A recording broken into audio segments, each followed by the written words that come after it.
What's up mga kadisyerto. So ayan na naman tayo mga guys. At balik trabaho vlog na naman tayo muli mga guys. At sa araw na to ay mangungumusta lang ako sa inyo. Kumusta na po kayo dyan? Sana kayo ay nasa mabuting kalagayan. Yung ating mga masugid na manonood sa ating channel. At pagpalain nawa kayo ng ating pong may kapal. At kung saan man kayo naroon ngayon mga guys, ay sana ay mag-iingat po tayo palagi. At sa araw na to mga guys ay ito, nandito po ako sa may H2S area. So ayun po yung H2S area po namin. So naghihintay po ako ng control room operator at tatawag sa akin kasi may ipinapupuna ko dito na instrument, may pinapopors yung value para ibig sabihin po ng force value ay ito po yung pinaka PDI namin tinatawag, pressure differential transmitter. So ipapopors ko po yung value niyan pati yung kabila kasi tatanggal po ako ng filter at lilinisin po namin yan sa dalawa. At maya maya dahil may problema rito doon sa taas, yung isa kong kasama ay aakyat doon, check upin niya yung LIT namin tinatawag, yung level transmitter, kasi kahapon ay nagkaroon ng problema at nagkaroon siya ng alarm na high alarm. Antimano po pagka gano'n ay may mga interlocking po yan may interlock po yan sa system. So nag-trip po yung aming wells dahil lang po dito sa LIT. So ngayon hinihintay ko yung kasama ko at wala pa siya rito, pero okay lang, kaya ko naman trabahuin ito kahit ako mag-isa lang. So maya maya siya aakyat doon. So yun mga guys, tatawag muna ako doon sa ayan, tumawag na nga yung operator at sasagutin ko po. Hello? Hey bro, Malhambay, can you please force the value of PDIT? ANB ANB for pre-filter.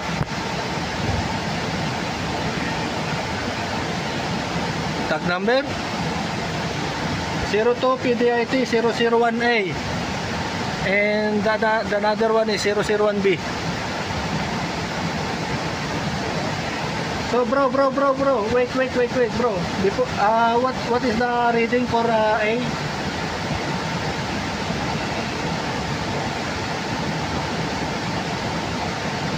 .20.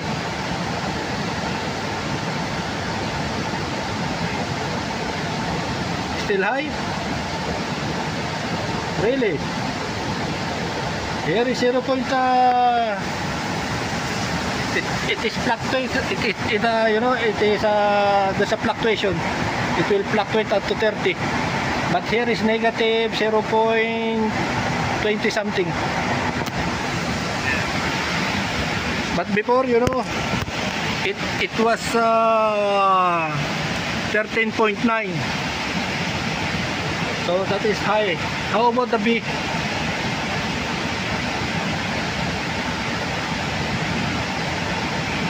Zero? It's okay. That B is normal. Okay bro. Now this one is okay, I think so. Because I released, you know, I released the drain valve. The water is there. Okay bro. So can I proceed now to my activity? Yes, both A and B. I will clean the filter, pre-filter. Okay bro? Okay, thank you very much Malhambay. See you bukra. Okay. So yung mga guys, tinawagan na ako kasi in-inform ko siya kanina. Tawagan ako pagka nandun na siya sa control room. So bakbakin na natin ito mga guys at napahaba na yung ating intro. So let's go.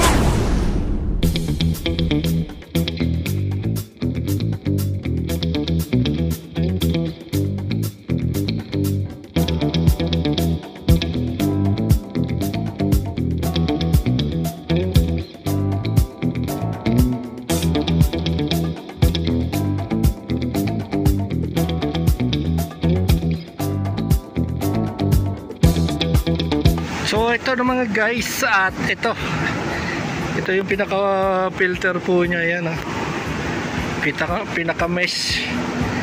So ito ay lilinisin ko at ilalagay ko muna yan dito. Ayan. So medyo malinis pa naman siya, pero maalikabok yan. Ito malinis pa rin. So doon naman ako sa kabila mga guys. Doon sa kabila, yan. Yan naman ang ating babakbakin. So let's move at hindi na natin pinagtatagal to. At baka tirahin pa ng iba.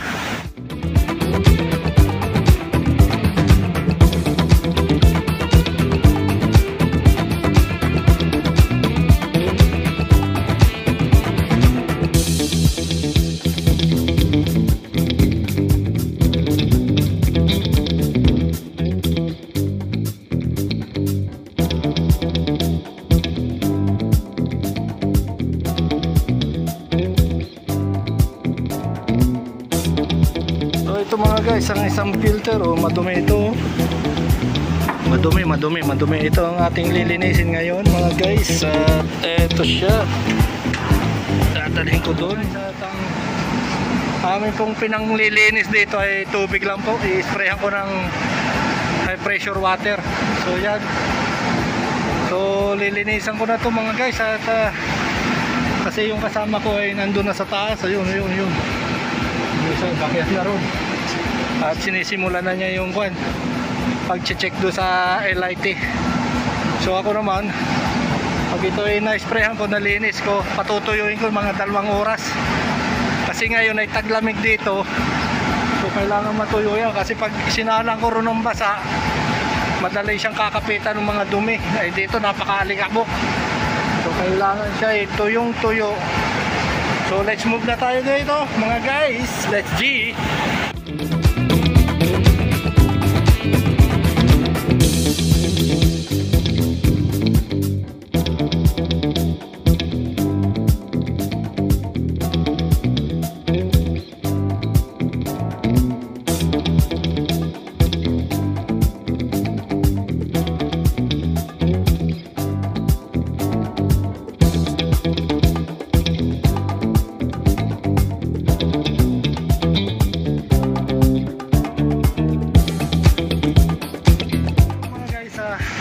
Hintayin ko lang po matuyo yan. Patutuyuin ko yun ng 2 oras. So babalikan ko yun siguro mga alas 11 na. Tapos ikakabit ko ulit yun dito. So yun ang ating mga trabaho ngayong araw na to. At yung isa ay nag-aayos nung LIT. So titingnan ko kung ano ng niya, ano na bagang status baga. At dahil ang LIT na yan, kapag ay nagloko ay siya toda sa planta rito, maraming naapektuhan. So titingnan ko kung anong kasi nilinis daw niya. So check upin po natin ngayon. Ito mga guys, yan ang level transmitter po namin, yung pinaka display po niya. Kanina ay nasa 23 yan, nasa 24. So ang ginawa niya doon sa sensor doon sa taas ay nilinis niya at marumi raw. So kinonfirm po namin yung kung nag-activate siya. So 24 yan kanina. So ang ginawa po namin ay, ang ginawa ko ay binuksan ko tong drain valve ng tangke. Tapos inobserbahan namin dito kung bababa siya. So ngayon 23 na siya, kanina 24. So ibig sabihin nag-activate na ng ayos yung sensor niya ron. Nare-reading niya ng tama. So yan mga guys, ang konting information dito sa LIT po namin dito sa digas tank. Ito po yung pinaka digas tank po namin. Ito yung sabi yung kabila. So yan mga guys, ang mga balita dito sa may H2S area. At kami naman ay lilipat doon sa kabila. Doon magpapalit lang kami ng filter doon sa kabila. 3 filter yun para doon sa H2S water analyzer. Let's move. So, dito kami ni Abdul Malik. water analyzer. Yan po yung aming mga analyzer po dito. Dito po namin nakikita kung ano nang matataas. Yan, mga pH nya, pH temperature sa inlet striker. May mga sensor po kami dyan ng pH, sensor ng sulfide. So yan, at ito naman ang aming papalitan na filter. Tatlo po yung filter, at ito po ang aming ipapalit. How many micron this one, bro? How many micron? 5 microns. Ito po yung aming ipapalit na filter.